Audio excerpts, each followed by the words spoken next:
नमस्कार, मैं हूं कुमार भवेश चंद्र और आप देख रहे हैं सिंपली सियासत। सिंपली सियासत में आज बात करेंगे आर्थिक पैकेज को लेकर चल रही राजनीति के बारे में। आर्थिक पैकेज जब सरकार ने ऐलान किया तो उसके बाद वित्त मंत्रालय ने लंबे समय तक उसकी व्याख्या की कि कैसे चीज़ों को आगे बढ़ाया गया है, कैसे किन क्षेत्रों में क्या व्यवस्था की गई है, क्या नीतिगत परिवर्तन किए गए हैं और क्या आर्थिक व्यवस्थाएं की गई हैं जिसकी वजह से अलग अलग क्षेत्रों को मदद मिलेगी अर्थव्यवस्था की सुस्ती से उबरने में, बेरोजगारी ख़त्म करने को लेकर। दरअसल ये आर्थिक पैकेज जो है उसकी ज़रूरत क्यों थी, इसको समझने के लिए ज़्यादा कोई ऐसी जटिल चीज़ नहीं है, क्योंकि अर्थव्यवस्था को लेकर हमेशा एक कोशिश की जाती है कि इसको जटिलता के रूप में, इसको जटिल रूप में सामने रखा जाता है और ताकि इसको समझने के लिए लोग जो है ज़्यादा उत्सुक नहीं हो। लेकिन मैं सिंपली सियासत में शायद इसको इसीलिए थोड़ी सरलता से बताने की कोशिश करूंगा आपको, क्योंकि ये चीज़ें सरल है। अर्थव्यवस्था का अंकगणित जटिल हो सकता है लेकिन इसकी व्याख्या इतनी जटिल है नहीं। दरअसल पैकेज आया और उस पैकेज के पीछे की जो मंशा थी वो मंशा पूरी हो रही है कि नहीं, हमें यही जानने की ज़रूरत है। और जनता को भी शायद ये इसी से मतलब होता है कि उनको क्या मिल रहा है और उनको अगर सही मिल रहा है, उनकी स्थिति में परिवर्तन आ रहा है, उनकी ज़िंदगी में परिवर्तन आ रहा है तो हम मानेंगे कि ये पैकेज अच्छा है, तो उसी आधार पर इसका आकलन करेंगे। और शायद यही राजनीति है। जो विरोधी दल कहते हैं कि इसमें कुछ भी नहीं है और सत्ताधारी कहती है, सत्ताधारी पार्टी इसको इस रूप में पेश कर रही है कि जैसे ये अब तक का सबसे बड़ा पैकेज है।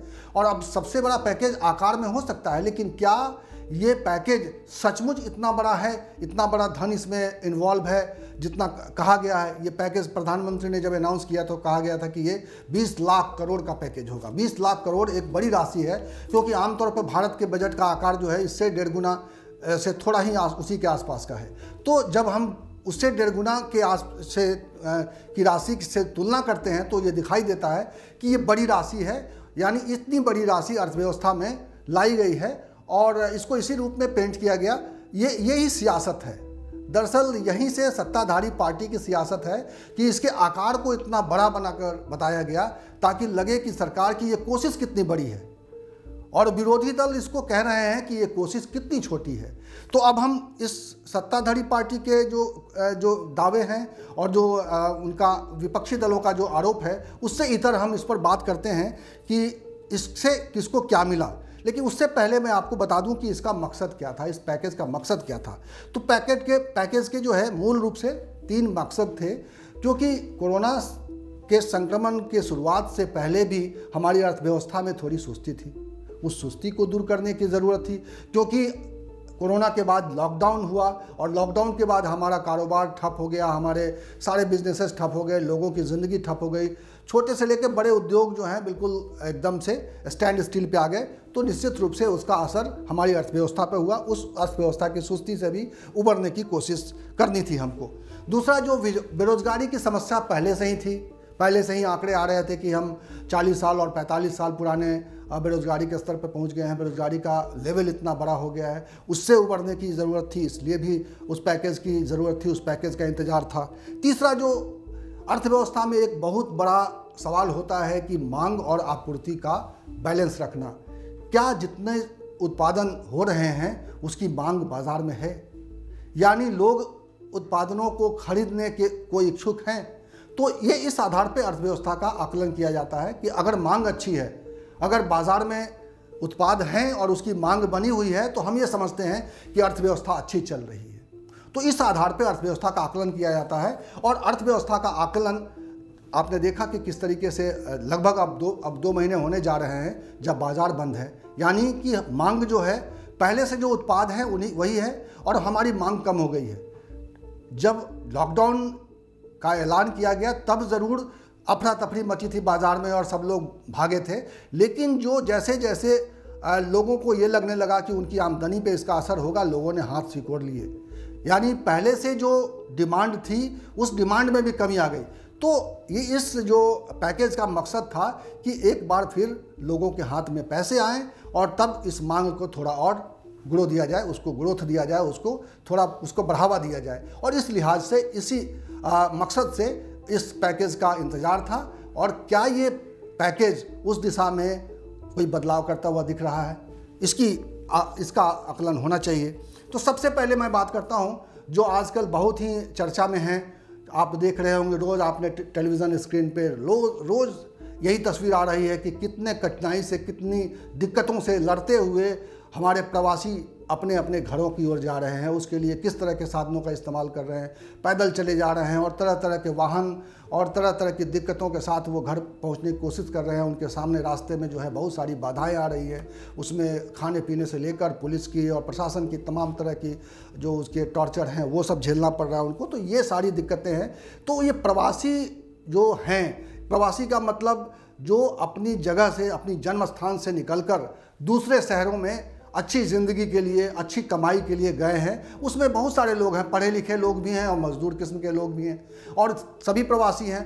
तो हम देख ये रहे हैं कि जब वो घर लौट रहे हैं तो क्या उनके घर पे इसमें जो लौट रहे हैं उनमें से अधिकतर लोग मजदूर किस्म के लोग हैं या छोटे मोटे कारोबार करने वाले लोग हैं, यानी वैसे लोग हैं जो रोज़ कमाने और खाने पर निर्भर थे और कम से कम वो शायद 15 दिन, महीने भर की कमाई से ज़्यादा उनकी इतनी ज़्यादा आमदनी नहीं थी कि वो महीने भर से आगे की स्थिति को संभाल पाए और इसीलिए शायद उन्होंने अपना शहर छोड़ दिया और अब वो अपने गांव की ओर रवाना हो रहे हैं। तो अब देखा जाए कि उनके लिए क्या है इस पैकेज में, तो कुल मिलाकर मुझे जो दिखाई देता है उसमें दिखाई ये देता है कि मनरेगा में जो प्रोविज़न किया गया है 40,000 करोड़ का, पहले से 61,000 करोड़ का प्रोविज़न था और अब उसमें सरकार ने 40,000 करोड़ का प्रोविज़न किया है। निश्चित रूप से ये एक बड़ी राशि है, यानी बजट में जो वित्त वर्ष में, इस साल के वित्त वर्ष में जो खर्च किया जाना था उसका थोड़ा सा कम, यानी 60 के मुकाबले 40 करोड़ बड़ी राशि है। और इस राशि को अगर ईमानदारी से मजदूरों की जेब में पहुंचाने की कोशिश की जाएगी, ईमानदारी से मैं इसलिए कह रहा हूं कि इस पैसे में बहुत लूट खसोट होती है। जिनको गांवों के स्थिति के बारे में मालूम है उनको मालूम है कि मुखिया और सरपंच और पंचायत में किस तरह की व्यवस्था होती है। इसको मजदूरों के कहते हैं सरकार तो कि ये सारे पैसे मजदूरों के अकाउंट में सीधे जाते हैं, लेकिन क्या इन मजदूरों को उन पैसे उनके अकाउंट में सीधे चले जाए उसके लिए कोई शोषण तंत्र बन गया है? क्या उससे पहले ही उनसे कुछ पैसे ले लिए जाते हैं? इस अगर तंत्र की पोल खोली जाएगी तो निश्चित रूप से ये सबसे बड़ा घोटाला सामने आएगा। और आप देखते होंगे कि गाँव में जो मुखिया सरपंच इस तरह के लोग हैं जो गाँवों की राजनीति कर रहे हैं, उनके पास कितनी बड़ी बड़ी गाड़ियाँ होती हैं। कभी देखना चाहिए, कभी जांच करने की ज़रूरत है कि ये गाड़ियाँ, बड़ी गाड़ियाँ कहाँ से खरीद पाते हैं वो। ये मजदूरों के पैसे होते हैं, ये नरेगा और मनरेगा से जो पैसे आते हैं ये उन पैसों की दलाली है। तो ये जो अगर पैसे, ये प्रोविज़न बड़ा दिखाई दे रहा है, लेकिन अगर मैं इसीलिए कह रहा हूँ कि अगर ये पैसे उन श्रमिकों के जेब में जाते हैं, उनके श्रमिकों के खाते में जाते हैं, तो निश्चित रूप से ये पैसा उनकी ज़िंदगी में बदलाव लाएगा और ये पैसा अर्थव्यवस्था में भी काम आएगा। क्योंकि अगर उनके पास पैसा आएगा तो ये पैसा बाज़ार में आएगा, वो अपने ज़रूरत का सामान खरीदेंगे और निश्चित रूप से इससे एक अर्थव्यवस्था को गति मिलती है। जो मैं बात कह रहा था कि मांग जनरेट कर सकता है। 40,000 करोड़ छोटी राशि नहीं है।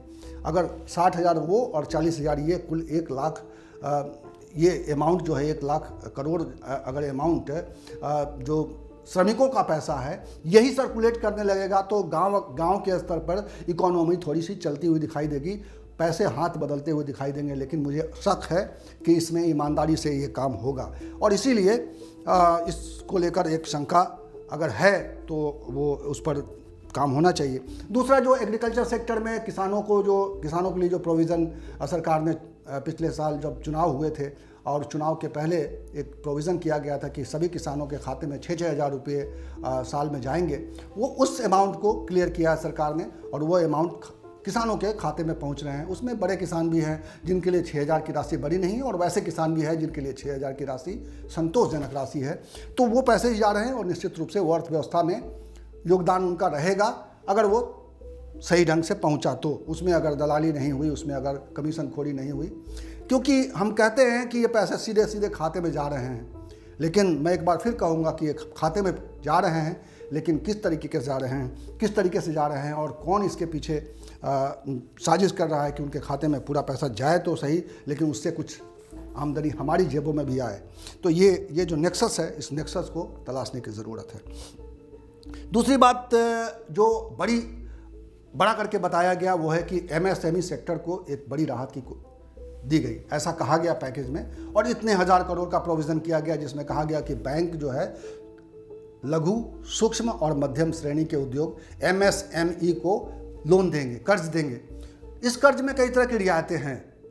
उसमें 1 साल तक आपको कर्ज का ब्याज नहीं चुकता करना है, लेकिन 1 साल तक अगर आप ब्याज नहीं दे रहे हैं तो ऐसा नहीं है कि उसका ब्याज नहीं बन रहा है, वो ब्याज आपके मूलधन में जुड़ रहा है और वो उसका भुगतान आपको आगे करना होगा।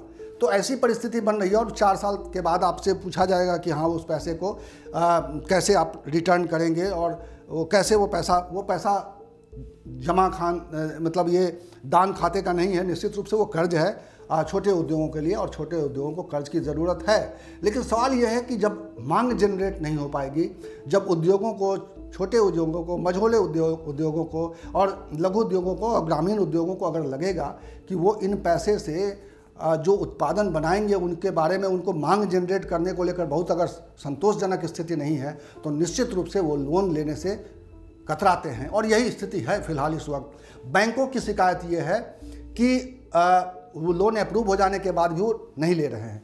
आपने देखा होगा, उसको सुना जा सकता है, फिर से सुना जा सकता है कि निर्मला सीतारमण ने किस तरीके से कहा कि बैंकों ने ये कंसर्न जताया है कि जो लोन अप्रूव होने के बाद भी अगर वो नहीं लेना चाहते हैं तो हम कैसे उसको जिद कर सकते हैं। तो ये स्थिति है कि लोन अप्रूव करने के बाद भी इंडस्ट्रीज बहुत ईगर नहीं है लोन लेने के लिए, क्योंकि उनको मालूम है कि उससे वो उत्पादन उस तरीके का नहीं कर पाएंगे या उसको प्रोडक्ट में बदल नहीं पाएंगे, या उसकी प्रोडक्टिविटी इस तरह की नहीं है कि वो इस पैसे से कुछ कमाई करके और बाकी पैसे सरकार के और बैंकों के खाते में जमा कर पाएंगे। तो ये एक बड़ी समस्या है कि ये किया गया है, सरकार ने गारंटी भी ली है, और ये गारंटी अपने आप में एक बड़ी समस्या है।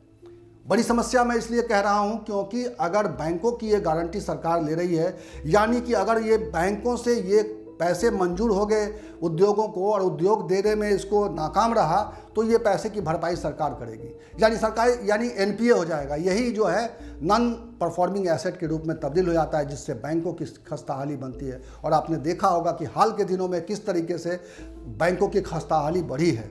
बहुत सारे बैंकों को इसीलिए हाल के दिनों में विलय कराया गया। ये लंबे समय बाद अर्थव्यवस्था में इसकी ज़रूरत पड़ी कि बैंकों का विलय कराया गया, यानी कि हमारे बैंक कमज़ोर हो रहे हैं, और ये अर्थव्यवस्था के लिए बड़ी चिंता की बात है। और इस पैकेज में ये उपाय जो किया गया है, ये उपाय क्या बैंकों की स्थिति मजबूत करेगा कि कमज़ोर करेगा, इसको लेकर बहुत अर्थशास्त्री जो है तमाम मगजमारी कर रहे हैं, माथापच्ची कर रहे हैं। तो ये एक बड़ी समस्या है जिसको नज़रअंदाज नहीं किया जा सकता है। तो ये इसको देखना होगा। दूसरा एक और क्लास है वेतनभोगी, जो हम आप जैसे बहुत सारे लोग हैं जो महीने के वेतन पर निर्भर हैं, और हम अलग अलग कॉन्ट्रैक्ट की नौकरियां करते हैं या हम अस्थायी नौकरियां करते हैं। अगर अस्थायी नौकरियां करते हैं तो हमारा ESI कटता है, हमारा PF कटता है, तो इस पर थोड़ी रिबेट दी गई है। उसमें सरकार ने 3 महीने के लिए PF वाले में कह दिया है कि हमारा और जो नियोक्ता है दोनों का अमाउंट वो जमा करेगी, और 10% वो करेगी। 12% करता है तो 12% के बजाय वो 10% जमा करेगी। तो उससे जो अंतर आ रहा है उस पैसे को भी सरकार ने इस पैकेज में शामिल किया है। तो इससे 3 महीने की राहत जरूर है उनको। दूसरा एक राहत जो दिखाई दे रहा है, वो राहत बहुत बड़ी नहीं है, लेकिन वो पैसे मिल के सरकार के खाते में बड़ा दबाव बना रहे हैं। वो है आपके TDS में जो कटौती होती है, जो कॉन्ट्रैक्ट की नौकरियां करते हैं हम सब, और उसमें जो है 10% TDS जो है काटा जाता है, टैक्स डिडक्शन एट सोर्स। तो जो पूरा आपका जो वेतन होता है, अगर आपका 50,000 का वेतन है तो 5,000 रुपये जो है वो TDS के रूप में जाता है। उसमें सरकार ने थोड़ी राहत दी है, वो 10% की जगह इस फाइनेंशियल ईयर में, यानी कि 31 मार्च 2021 तक आपका जो सैलरी आता था TDS जो 10% कटता था, उसकी जगह अब 7.5% काटा जाएगा। तो इससे जो अंतर आ रहा है वो बहुत बड़ा अंतर नहीं है।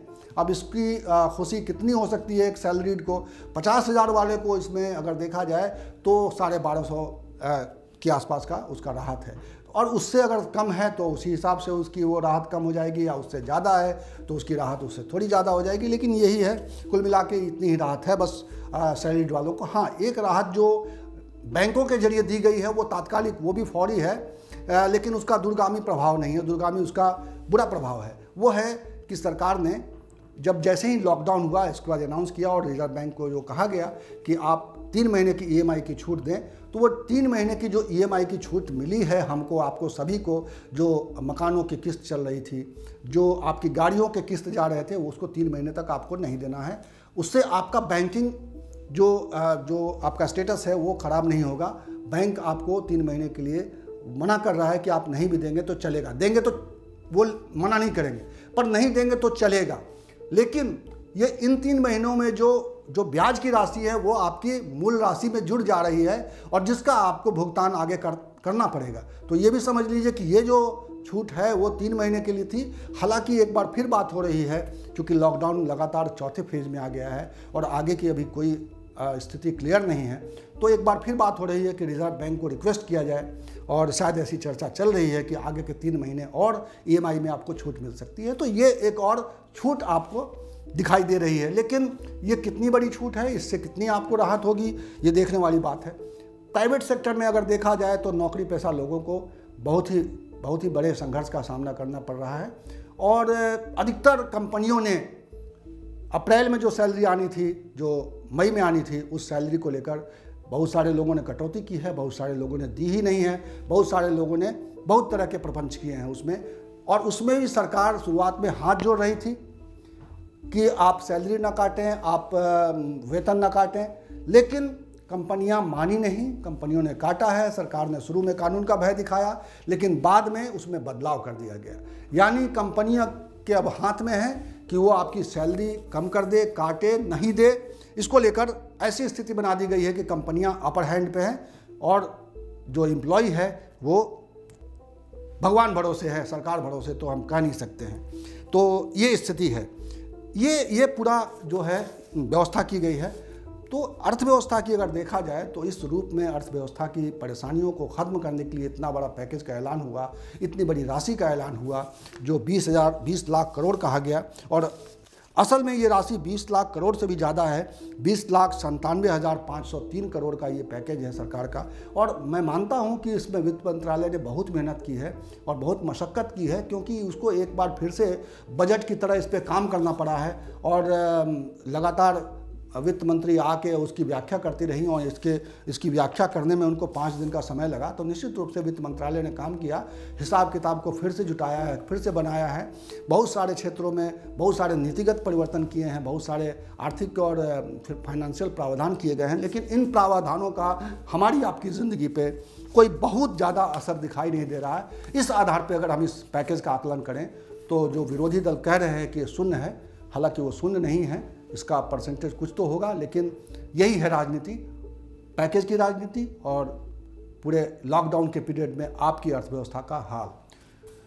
तो इस वीडियो में फ़िलहाल इतना ही। अगर आप हमारा वीडियो पसंद करते हैं, आपको हमारा वीडियो अच्छा लगता है, तो इसे आप लाइक करें, इसे सब्सक्राइब करें, इसे शेयर करें और बेल आइकॉन दबा दें, ताकि जब भी कोई नया वीडियो बने हम कोशिश करेंगे कि नियमित रूप से आपको हमारा वीडियो मिले, जिसमें आपको सिंप्लिसिटी के साथ मैं जटिल से जटिल विषयों को समझा सकूं आपको। तो फिलहाल इतना ही, नमस्कार।